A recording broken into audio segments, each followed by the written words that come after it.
All right, woo! I know it's been a long day, and I know you guys are working hard, and there's a lot of information to take in. So before we kind of go into the festivities of the evening and get into a different mode, because you're totally right, by the way, a lot of the sort of magic and networking and social alchemy that happens around trying to launch a startup happens when you're having fun, happens when you're, out and celebrating and connecting in a more informal way and not static in that structure. So we're gonna start with a little video that shows you a little bit of what Burning Man is like. So you could, we're having a little technicalities, but let's see. Got a big screen to look at. Can you play that video? Oh, not working.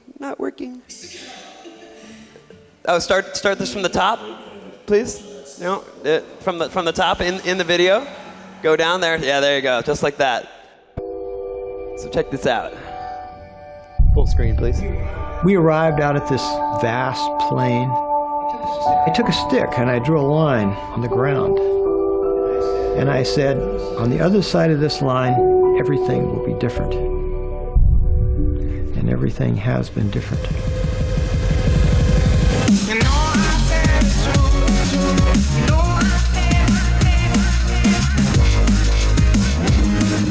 The place is an idea. That's so powerful and so alluring that people will go to the worst place in the world just to get a little taste of it. It's very disconcerting in a 1 week period of time to realize that everything that you've done in your entire life could potentially be wrong. Boom. So, why are we entrepreneurs? Where does it come from? What is that motivation? Some people are born entrepreneurs, other people are taught entrepreneurship. So this is one assumption of why we're entrepreneurs, right? Entrepreneurship is living a few years of your life like most people won't, so that you can spend the rest of your life like most people can't. And that definitely is a motivation for a lot of people to put in those die-hard hours, to sort of shoot the moon, to hope that we get lucky enough to exit and sort of live a different life in a different realm. And I want to challenge that today, because both from my personal experience as an entrepreneur and I think from where our society is at, it can be a little bit dangerous as an entrepreneur to approach it like you're in a casino and it's all about winning. There's other angles to it. So yes, it's great to be a rock star, but if you think about what a rock star is, they're up on stage and all their fans are watching them. There's a new model of peer-to-peer connection and community, and that's what we're starting to see emerge all over the world. So here's another idea of what entrepreneurship is. Rewarding ordinary people for making an extraordinary impact on the world.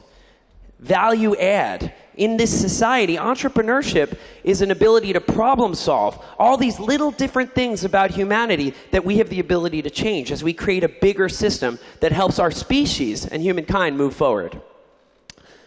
So I was born an entrepreneur. I loved stirring things up. When I was a kid, I grew up in New York. I used to go into the city and buy laser pointers from Chinatown and bring them back into the suburbs and sell them to my friends. And it always, for me, I would put on a music festival in my backyard just to bring my friends together and always just try to create more content, more mixing of people. For me, it was always sort of tied in with this idea of engagement and community building and registering people to vote and helping to really create an energized system. And then also following your passion. So for me, I loved festivals. I loved watching these mass gatherings and celebrations. So finding a way to follow your passion and also make money doing it in a way that was positive. So for me, when these shoes came out, I started selling them at festivals, and it helped me to continue to tour and see music. When I graduated from college, I took a dive straight into Wall Street and worked in the financial industry, which was really, really interesting. I never felt at home there, but it was a really important experience for me to understand why being your own boss is so different. So I left that and I joined the Obama campaign right when that was getting started.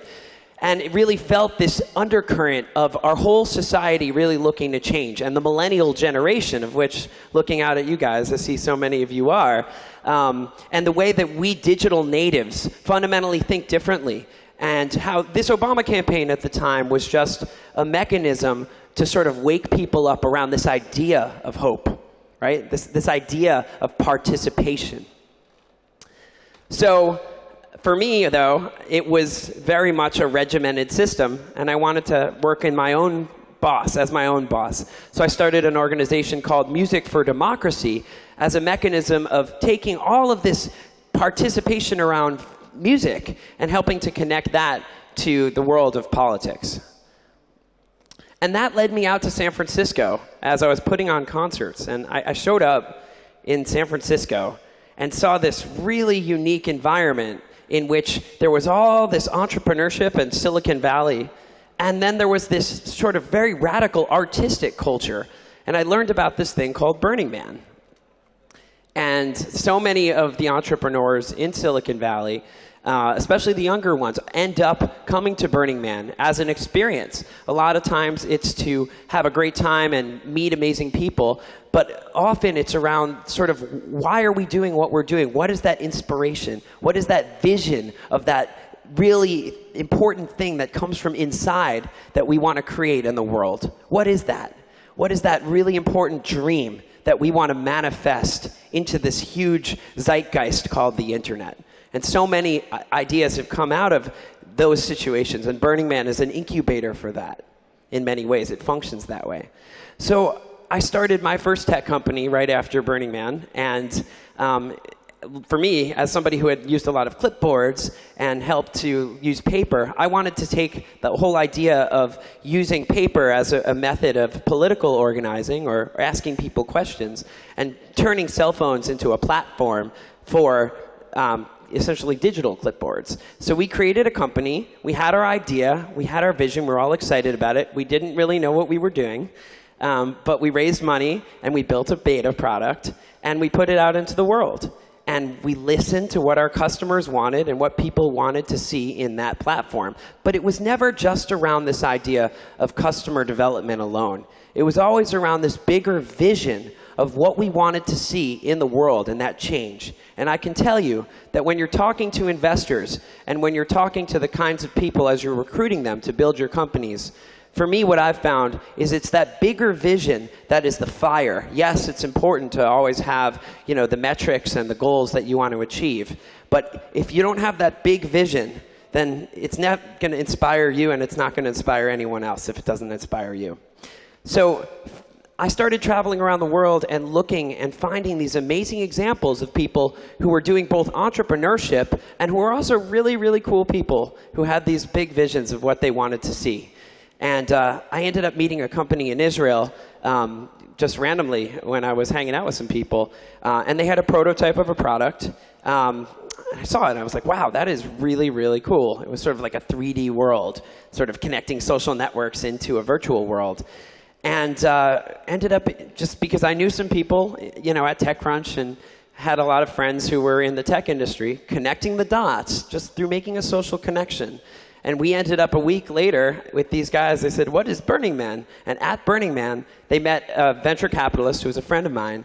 A week and a half later, we had raised a Series A and competed at TechCrunch Disrupt and actually won this thing, which was a crazy feeling because you go from being an entrepreneur and being all by yourself or with your small team, maybe in a garage, and then all of a sudden, you have hundreds of thousands or millions of eyeballs looking at you and millions of dollars in the bank. And watching your own net worth on paper go up. But has anything really changed? Was there really a difference between you who had $10,000 to your name and you who maybe had a couple million in paper? And for me, I found actually that there wasn't. And I found that that world and chasing that goal, chasing that dream, chasing that exit was for me not in harmony with who I am. And I started to feel like I was at a casino and I was looking at a roulette table. And each one of these pieces of equity were a chip. And so I decided to change what I was doing and really follow my passion personally. And that's when I took a deeper dive into Burning Man.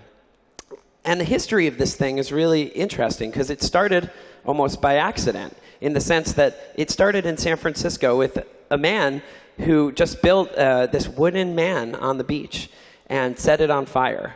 And what that was it was just essentially creating a space where people came, and the idea wasn't around making money or around networking in the way we see. It was more around coming together and having a shared context for self-expression and art. And that grew and grew and grew until it actually moved into the middle of the Nevada desert. And now we see today, Burning Man has grown into a city of over 65,000 people.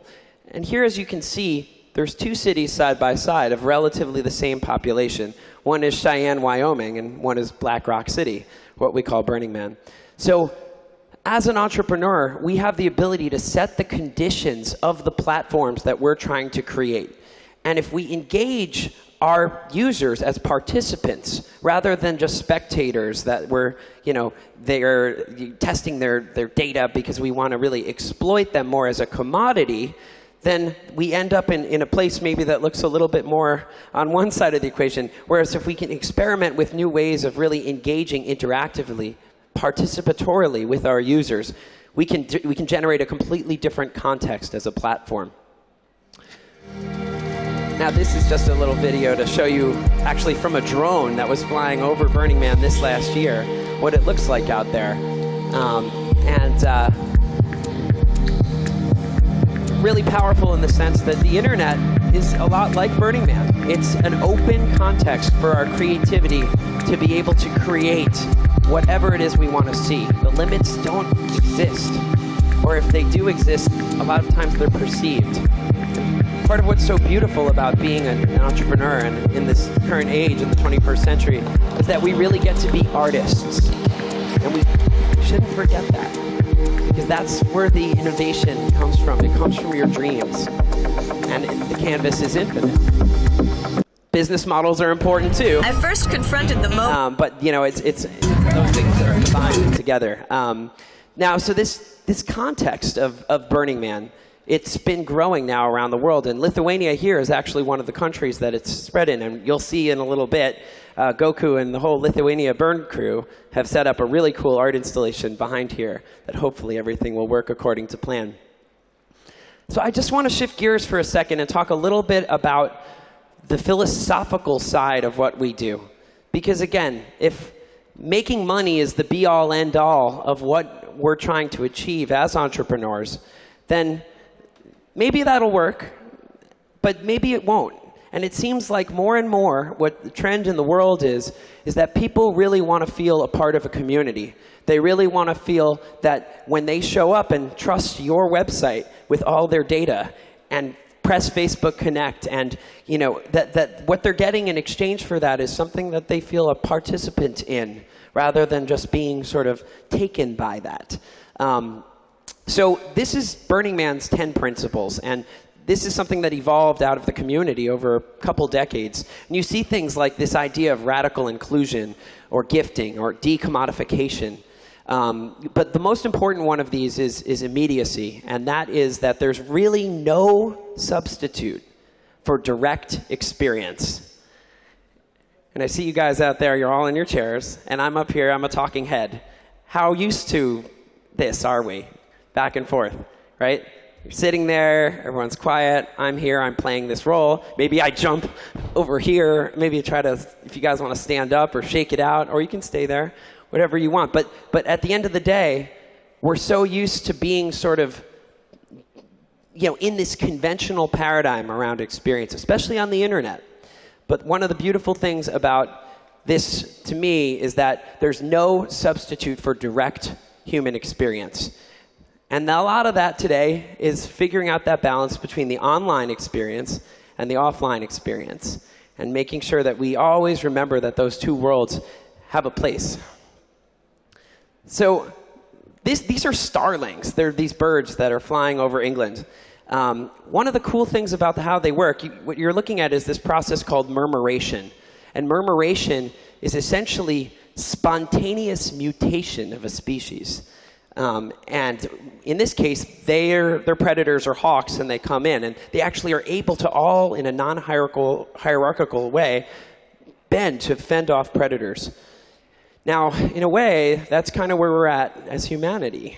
We have tremendous global challenges that we're facing, and for the first time ever, we have a central nervous system that connects us all in real time, and that's the internet. And that's the platform that we get to create applications on top of. And they get to everybody. They have the potential to connect to the whole world. So how do we do this? How can we accelerate evolution towards a cooperative global culture? Well, in many ways, technology is doing that. With every new disintermediated system, we're able to free up new economies. We're able to put creativity in a user's hands that might be in Lithuania, it might be in New Zealand, it might be in Zimbabwe. And that individual entrepreneur, that artist, that designer is able to essentially birth something from their collective experience that then could be what powers, the next century of, an individual industry or an application. Well, we're starting to see this transform more than just consumer culture, right?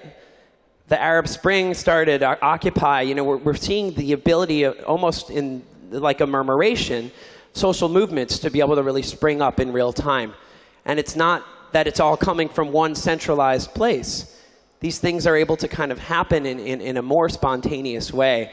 And once again, that infrastructure that connects us is the internet. It's been Twitter, or it's been Facebook, or it's been whatever the next social application that'll probably come out of someone in this room looks like. So if you think about that for a second, it's in our hands. It's in our hands what we do as those entrepreneurs that might birth that next infrastructure that could power the world. And that's a big responsibility. That is a big responsibility, because it's not just about the money. We've been seeing sort of the public sectors, the governments around the world, all trying to sort of cope in this 21st century world that's changing so quickly, right? And how do we support innovation? How can we reform our, government or our politics in a way that will be more in line with what we know people out there on the internet are creating? It's a different system. The public sector right now, all around the world, is lagging far behind what entrepreneurs are doing in terms of creating new examples, new models for how people and humans can govern resources and share. And so the question then becomes, well, how does that change? And Buckminster Fuller was a futurist, and he has a really cool quote. Essentially, he says that the best way to create change in the world is to invent a new system and make that new system more relevant than the old system. Make it obsolete. Maybe is what's happening right now, you could say. And a lot of these systems are created in such a way that have tremendous impact all around the world, almost transnational. Corporations that are, founded like a startup could be in somebody's garage, and now are absolutely huge global entities, publicly traded. And so if you have this intention when you're starting your startup, and you really want to do it for a social reason, and that's really important to you, think about the different ways that you can make that into your actual bylaws of your company or your operating agreement. Because what happens is companies like Google or like Facebook that were founded by amazing people, a lot of whom share a lot of the values that we all do, and that it ultimately, as these companies get big and users start using them, just like anything else, like a government, it loses the ability to necessarily control once the cat's out of the bag. So it makes us really think as entrepreneurs, not just about our responsibility in terms of, to our stakeholders, to our investors, but also thinking about what would happen if this company really blew up, and are we ready to hold strong to our morals and our philosophical principles if that happens. Because, once again, it's not just technology that's going to change the world. Those hard technologies are exponentially accelerating. We're seeing this movement all around the world of entrepreneurship. There's more capital being invested in new projects all around the world. This idea of Silicon Valley is no longer just a physical location. It is everywhere. And it's happening, and it's so beautiful because all around the world, different cultures excel in different ways. And that's part of what's so interesting about watching this entrepreneurship movement really go global. But there's a really other important part of this that I think is easy to forget. And that's, as much technology as we develop, if we don't have the cultural technologies to implement those hard technologies, then we're not changing the world at all. We're just re-tinkering with how things look. But we have such an opportunity right now to experiment with developing cultural technologies and hard technologies together. Because trust is so important right now, and it probably will be becoming more and more and more important. We live at a very, very interesting time, as we know, where the ability of government agencies to eavesdrop on your privacy, or of companies that were created with a certain intention to lose their integrity of their data, it's very, very easy for that to happen. And so, if we really want society to move in this direction, if we want to capitalize on this opportunity to move from me to we, to have a greater ideal of what sharing is, as we're seeing, then it's really important as entrepreneurs that we think through what that vision of what we want to create is and how to protect that, so that the philosophy that guides and drives that is uncompromisable by greed and power. So here are just some of the amazing things that can happen, that already are happening as we become entrepreneurs and develop these products that essentially create these new networks that allow new types of sharing and new types of economy and new types of friendships and new types of art to spread. And it is quite an exciting time to be alive, and it's quite an exciting time to be an entrepreneur. And like I said before, our canvas is infinite. New software programming languages are coming around. Who knows what the internet's going to look like?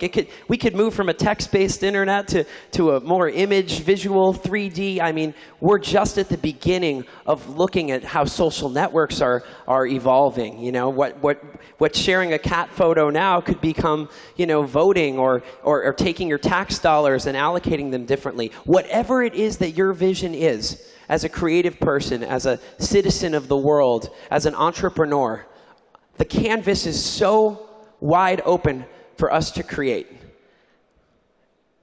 So figure out what inspires you.